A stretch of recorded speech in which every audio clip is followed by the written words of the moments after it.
You already doing the introduction? Okay. Good afternoon.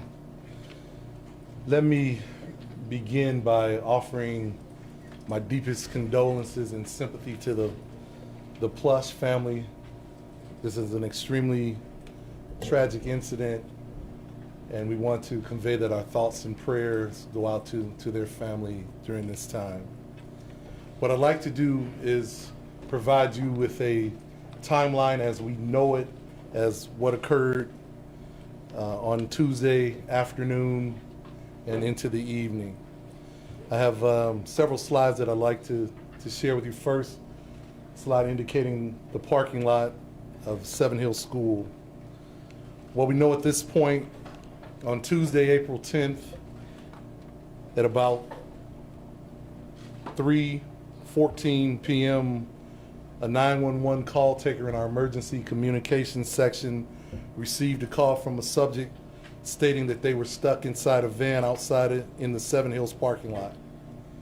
The caller said they were unable to hear the call taker and repeatedly yelled for help. There was also loud noise and banging that could be heard in the background on the initial 911 call.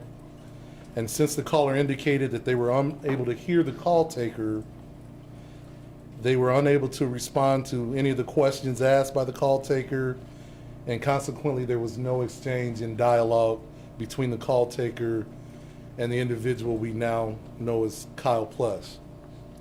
The duration of this call was 2 minutes and 56 seconds before the line disconnected. Less than a minute later, the call disconnected. After the call disconnected, the call taker attempted to recontact the caller, but received a voicemail message on the callback. At 3:21 p.m., the incident was broadcast over Channel 2 as an unknown trouble run, and District 2 cars were dispatched to the location. At 3:26 p.m., a two-person District 2 car arrived on the scene to investigate the incident. They patrolled the area and attempted to locate the caller and look for anyone that appeared to be in distress. At 3:37 p.m., the officers closed the incident and went back into service. A short time later, at 3:35 p.m., a second 911 call was received at the emergency communications section by the same caller.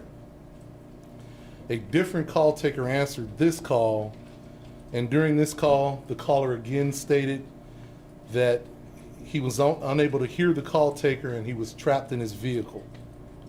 During the second call, the caller gave specific detailed information regarding the make, model, and color of the vehicle that was not provided in the initial 911 call. The call taker did not communicate with the caller, and the information from this second call was not relayed to the officers who were still on the scene at the time.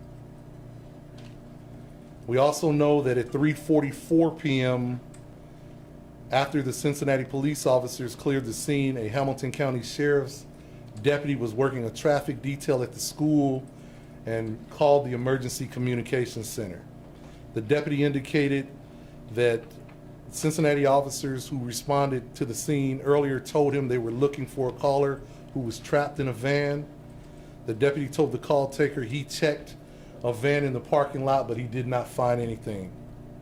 He then requested any additional information that was available so that he could do a secondary check of the area. A little bit later in the evening, at approximately 8 p.m., the Plush family was contacted by a classmate of their son, Kyle, who advised that he had seen Kyle after school and that he was headed toward the family van that was parked in the Seven Hills Academy student parking lot. The classmate said that Kyle did not show up for a scheduled tennis match. After that conversation, the family began to check on Kyle's location using the application on his cell phone. The application showed the location of Kyle's phone to be in the area of the Seven Hills School at 5400 Red Bank Road. The family then contacted the Hamilton County Dispatch Center and advised that their son had failed to show up to a scheduled tennis match and had not returned home from school. A family member responded to the parking lot at 5400 Red Bank and located the gold Honda Odyssey van, which was unlocked. And inside the vehicle, Kyle was located not breathing and unresponsive. At 8:59, police and fire units from Cincinnati were advised of the incident and responded. And upon their arrival, they attempted life-saving measures but were unable to revive Mr. Plush. Depicted here are a couple of pictures of the parking lot. At the starred location indicates the lot where the Honda Odyssey van was located. The next slide, one more slide, indicates the van on the scene as it was parked back then. And the next picture just gives you an overall view of what a Honda Odyssey looks like. At this time, I've directed an internal investigation into the events of this evening, the actions of all of our employees involved. We intend to do a comprehensive investigation and review of everything that occurred. At this time, the call taker who received the second call has been placed on administrative leave pending the outcome of this investigation. At this time, I'll try to answer a few questions if I can. Chief, Yes. what reason did the call taker give for not relaying that information to police officers still on the scene that would have told them exactly what to look for? And We where? have not done a formal interview of her at this point. We intend to do that and get those answers. The one thing that we do know is that on that second 911 call, something has gone terribly wrong. This young man was crying out for help. We weren't able to get that information to the officers on the scene, and we need to find out why. I'm not certain at this point if we're talking about an equipment malfunction or some type of other user error possibly, but we're going to do an investigation to get those answers. Did CPD notify the school that Kyle had, or somebody had called initially 911 saying that somebody was trapped? And if they did the school help at all? If not, why not? Wouldn't that be standard protocol? I don't know the answer to that right now, Tom, but those are questions that are going to be asked. Are you able, I understand you don't seem to be naming anyone, are you able to say how long the second call taker has been a 911 call taker? I can. The call taker is Amber Smith. She's going to be placed on administrative leave, planning, and at this point, we don't know. We're going to examine the actions that have taken place, and hopefully to have answers to all of those questions. Amber Smith is the second call taker? Correct.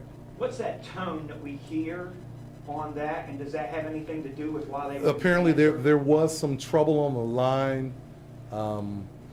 She did press the tone to indicate that she's having some trouble on the line, that it could possibly be a call received from a hearing impaired person.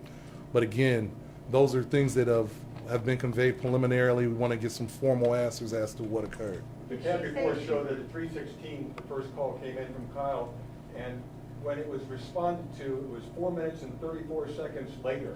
Is that a correct reading of the report? That it took that long before it got into queue, before it was answered? Isn't that a long time if that's correct? Well, that's something that we want to find an answer to, Tom. I don't know right now but that is something that's going to be examined. Did Amber say that she heard that desperate second phone call? At this point, we have not, like, again, as I said, we have not done a formal interview with her to get all of those answers. That will be coming. She will be interviewed, and we hope to have answers to all those questions. Did the officers see the right van, now that we know what it is? Well, we believe that the deputy saw the van a little bit later. This is what we were able to piece together at this It point. looks like the search was about maybe a little less than 10 minutes from the officers that were originally called. Yeah, I think the initial, what I was told, it was about 11 minutes the officers were on scene.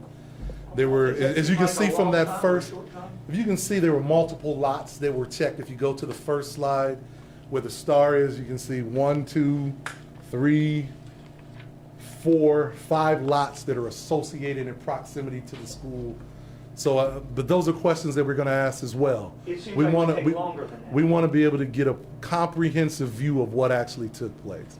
Again, this is a tragic event that we don't have all the answers to right now, but we want to certainly examine the actions of One our other thing, employees. This longitude and latitude is listed on this. Is that something that came from officers later, or did that come from the I'm not phone certain, I that can't see was- what you're looking at. There, on the CAD report, Okay. there's a longitude and latitude, and if you pull it up, it comes up to almost exactly where that star is.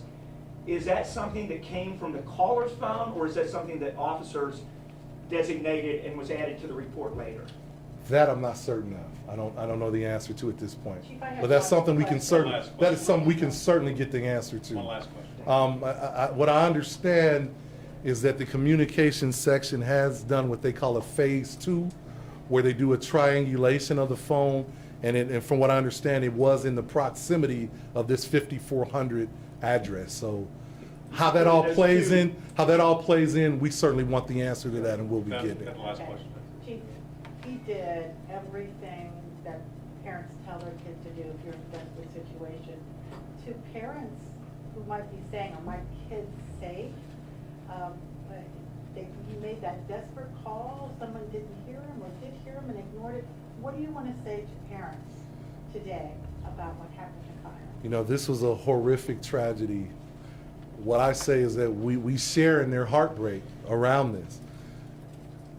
Police officers, firefighters, and even our emergency dispatch personnel, you get into this because you want to help. And something went wrong here, and we need to find out why we weren't able to provide that help that we hoped we could have. So, all right? Thank you.